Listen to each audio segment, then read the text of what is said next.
பத்திரிகை நண்பர்களுக்கு, குறிப்பாக பாலிமர் நியூஸ், தினத்தந்தி பேப்பர், இவங்க போட்டிருக்கிற இந்த பதிவு சங்ககிரியில நடந்த ஒரு லாரி டிரைவருக்கான ஒரு பிரச்சனை. ஒரு காவலர் லாரி டிரைவரை அடிக்கிறார். ஆனா இந்த நியூஸ்ல எப்படி போட்டிருக்காங்க அப்படின்னு பாத்தீங்கன்னா, காவலரை தாக்க முயன்ற டிரைவர், காவலரிடம் வாக்குவாதத்தில் ஈடுபட்ட டிரைவர் அப்படின்றத போட்டிருக்காங்க. உண்மையிலே சொல்றேன், பத்திரிகை துறை மேல மிகப்பெரிய மரியாதை எங்களுக்கு உண்டு. காவல்துறை மேல அதுக்கு மேல மரியாதை இருக்கு. ஏன்னா இன்னைக்கு அவங்க இல்லைன்னா நாங்களே இல்ல. அந்த அளவுக்கு மிகப்பெரிய ஒரு மரியாதை இருக்கு.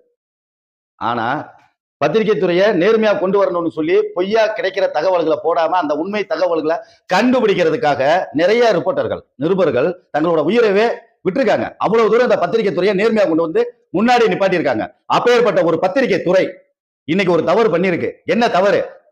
ஒரு காவலரை டிரைவர் தாக்க முயன்றார் அப்படின்னு நியூஸ் போடுறீங்க. இது அப்பட்டமான பொய்ன்னு உங்களுக்கு தெரியலையா? அந்த வீடியோவை பாக்குற ஒரு குழந்தையா இருந்தா கூட சொல்லும் யார் மேல தப்பு அப்படிங்கிறது. அந்த காவலர்களுக்கு சப்போர்ட்டா நீங்க நிக்கணும். இல்ல உங்களுக்கு யார் கொடுத்த பிரஷர்னு தெரியாது. அப்ப ஓட்டுநர்களை கொத்தடிமையா கொண்டு வந்து காட்டுறீங்க. இப்ப இந்த பேப்பரை பார்க்கும்போது என்ன மக்கள் நினைப்பாங்க? அப்ப டிரைவருக்குன்னா இப்படின்ற ஒரு பிம்பத்தை உருவாக்க பாக்குறீங்களா? இதுதான் ஜனநாயக நாடா?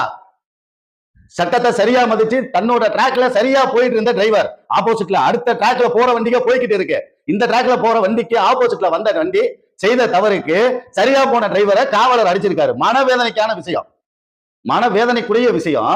அதை நீங்க தட்டி கேட்டிருக்கணும். ஒரு பத்திரிகை துறை ஏப்பா வீடியோல தெளிவா இருக்கு, நீங்க தான் அடிச்சிருக்கீங்க, இது தப்பு இல்லையான்னு அவங்களை தட்டி கேட்க வேண்டிய ஒரு பத்திரிகை துறை. டிரைவர் காவலரை தாக்க முயற்சி பண்ணாரு பதிவு போட்டிருக்கீங்க. இது எந்த விதத்துல நியாயம்? பத்திரிகை துறைக்குன்னு ஒரு தர்மம் இருக்கு, ஒரு ஜனநாயகம் இருக்கு அப்படின்னு நீங்க சொல்றீங்க. நீங்க உங்களுடைய ஜனநாயகத்தை சரியா இந்த இடத்துல கொண்டு வந்திருக்கீங்களா? நீங்களே பதில் சொல்லுங்க.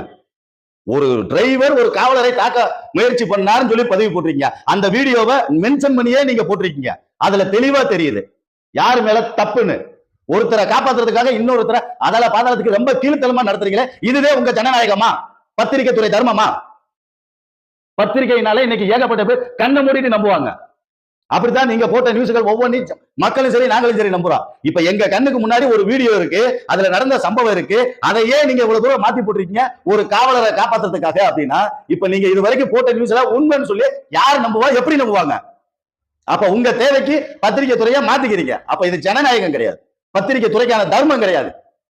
பலம் இருக்கிறவங்களுக்கும் பணம் இருக்கிறவங்களுக்கும் பதவி இருக்கிறவங்களுக்கும் தான் நாங்க துணையா நிற்போம் அப்படின்னு சொல்லி பகிரங்கமா அறிவிக்க கொடுங்க பத்திரிகை துறை.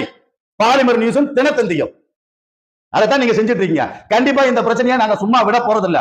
பகிரங்கமா நீங்க மன்னிப்பு போட்டு பதிவு போடணும். உங்க நியூஸ்லயும் சரி உங்க பேப்பர்லயும் சரி.